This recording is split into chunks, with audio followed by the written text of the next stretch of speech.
Hi everybody, I'm back. So as I was preparing for something I'm about to do, the Lord brought me back to the two messages He had me share last month about the purpose, the power, and the perseverance of the waiting. He's brought me back into this, just kind of an awareness and a deeper revelation of this waiting period that a lot are in right now. And as we've moved into November, He's reminding me daily that this year isn't over yet, that He still wants to move mightily for us as we're approaching that end game. You know what I'm talking about? I shared that too. We're in the 11th month. 11, it's transition. And when you're in transition, it's painful and it's hard, and you reach a point where you want to give up, just kind of like transition in the birthing process. That is that moment where a lot of us are just like, I can't go any further. I just don't think I can make it. And so this is where that rubber meets the road kind of thing, where you just can't give up, because transition doesn't last very long. As I was preparing for this thing yesterday, the Lord reminded me of, just the purposes of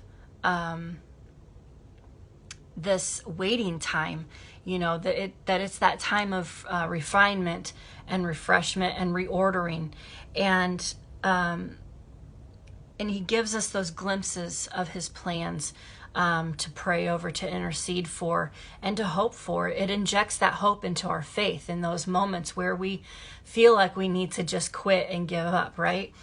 In the past, I've thought a lot about the Israelites, and, in my pride, it was always, how could they have complained? I mean, they witnessed His miraculous nature while they were in captivity, and they witnessed His miraculous nature after they were given their freedom. And how on earth could they complain? And yet, once I experienced some humility, and even now in these moments, I have caught myself whining and complaining about the waiting. How much longer? Just like the Israelites did. And it was just like, it was that gut punch of, yep, you got me. I know now. I have done that. I've witnessed Your miraculous hand in so many aspects and areas of my life, in so many situations, kind of like the Israelites. They had the bread, the manna raining from heaven. They had water coming out of a rock. They were able to cross over dry land when the Lord parted the Red Sea, and they still complained. And here we are, modern day. Hello, who hasn't, okay? So in those moments, it's still holding on to that truth so that we aren't swayed by those storms that come up, by those rocky waves and such. And as I was just kind of praying through some of this today, I had this flash of a vision, and it was so incredible. It was that Bible story where Jesus is sleeping on the boat, and the boat's just being thrown to and fro on this in this storm. But in this vision that I had, Jesus was standing with me in the midst of this boat, and we were both just at peace. And it was like we were just kind of dancing with the waves. We were just kind of going with it, just chill, completely calm, at peace, knowing full well there's a storm raging and roaring all around, but I'm just at peace because I'm just hanging out with Jesus, right?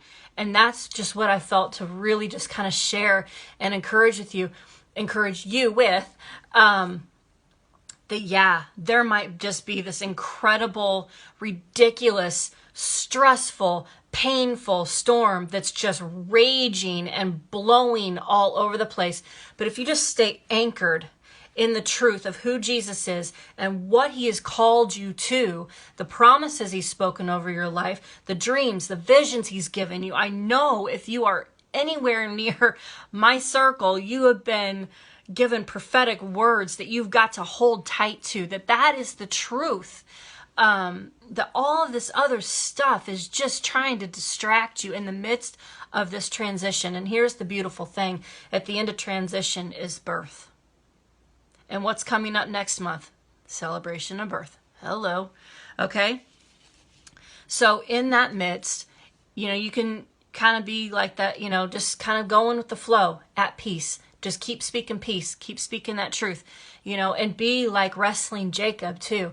I mean, there's going to be pain, there's going to be discomfort, there's going to be exhaustion, there's going to be tears that have been shed, but you are holding on to Jesus, okay? You're wrestling for those things that he has promised you. You are not letting go. Do not let go until he blesses you, right? So don't allow pride to come in the midst, thinking that you've got it all together. It's okay to admit that you're, in that level of frustration. You're in that level of pain, in that wrestling season, in that transition, in that waiting time. But just sit there and just say, sometimes, like I said this last time, you just have to step back and just say, you know what, I trust you. None of this makes any sense whatsoever, but I trust you. I trust that your perfect plans, your perfect timing, your perfect orchestration of it all is going to manifest. It's going to fall into place because you're not going to just leave me hanging. I'm your beloved child. How many of you as parents would just leave your child hanging and suffering? None. Not if you're a good parent. So speaking that truth, it will also help break off all of that doubt and fear and frustration that likes to try to come in and just mess with you, okay?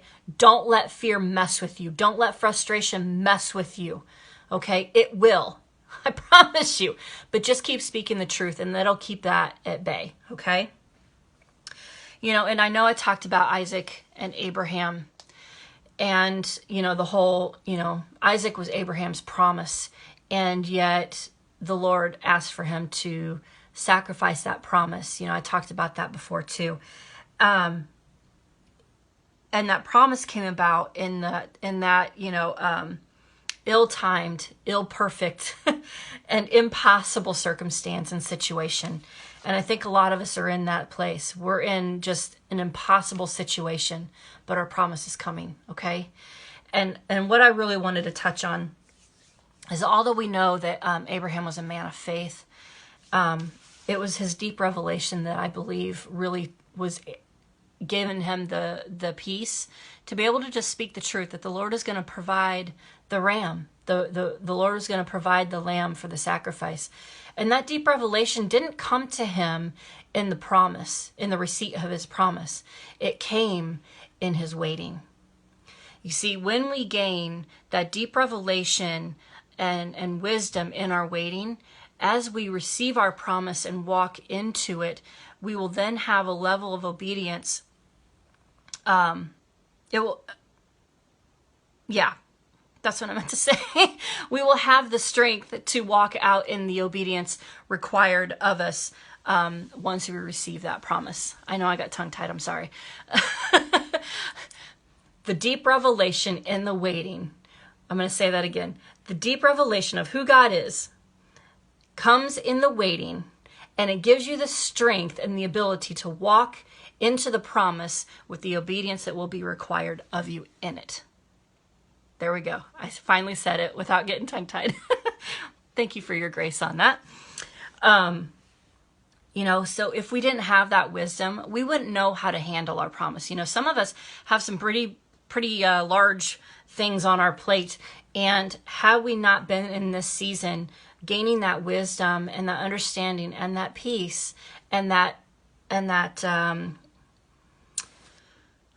desire to seek out the Lord in all things, big and small, it gives us that wisdom, kind of like what Solomon asked for, that wisdom to handle the next thing coming. Because if we don't handle things wisely, then we won't be good stewards of it. Okay, so just understand that that's a big part a big purpose of this waiting. You know, I think a lot of us in this day and age of technology, everything just comes so... That was weird, right when I was talking about technology. So everything tends to be a little bit like instant gratification. And although the Lord loves to move in the suddenlies, and he loves those miraculous, to show up in the miraculous things, he's not a technology God. And so we have those moments where we have to step back and take that deep breath and go into the waiting, right? I know I also talked about the upper room. I want to be an upper room person. You know, there was over that 5,000 people that witnessed Jesus' ascension and said, hey, I'm coming back. But then they just went on their merry way. It was like it didn't affect them. It was like they just decided that waiting for more really wasn't in their schedule. And you know what? That's okay. There are always going to be people like that. But I want to be an upper room person. I'm willing to go into that uncomfortable waiting period in order to receive more of what Jesus has for me, to receive more of Christ. Okay? So let's be upper room people. Let's be willing to be waiting in the uncomfortable seasons, okay? And I wanted to just simply wrap this up by saying, sometimes this waiting, you know, it's not quick like the transition period, right? I believe that we are in that transition period, that we are getting ready to move forward into that next moment, into that birthing season. Into, you know, I just really feel that very strongly.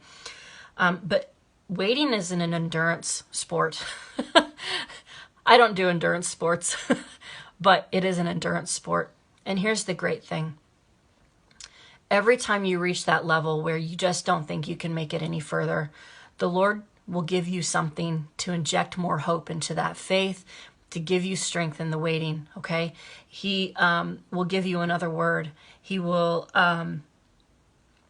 the awesome thing that he's done for me is he's brought me a tribe of people who are walking through this with me, and they're encouraging me, and they're speaking into my life, and vice versa. And they're walking through this difficult thing called life with me. And I know the Lord is bringing those types of people to you. It may only be one person. It may be 3. It may be 5. I don't know. But I do know that the Lord is going to be giving you people that will walk through this endurance journey with you, that will sit with you in those hard times and celebrate with you in those wonderful moments, okay?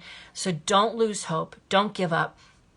As I was wrapping this up and writing this down, the Lord gave this to me to share. I don't know who this is for specifically, but I just kind of felt like maybe it was for a lot of us. So I'm going to just share this, and then I'm going to wrap this up. So this is what the Lord wanted me to tell you. This year will end in an unexpected way. Your tears have been the seeds that will manifest the blessings and answered prayers you've been waiting for. I'll receive that. Thank you so much for all your love and your support. I thank you for sharing this. I thank you for just being an encouragement to me as well. I love reading everything that you guys share and post, and I am just so humbled that the Lord gives me permission to be an encouragement to you throughout our certain seasons. And he's just amazing. I'm constantly blown away by his love for me, and as he's moving me forward in these uncomfortable moments, to lift others up. I love you guys. Have an amazing day.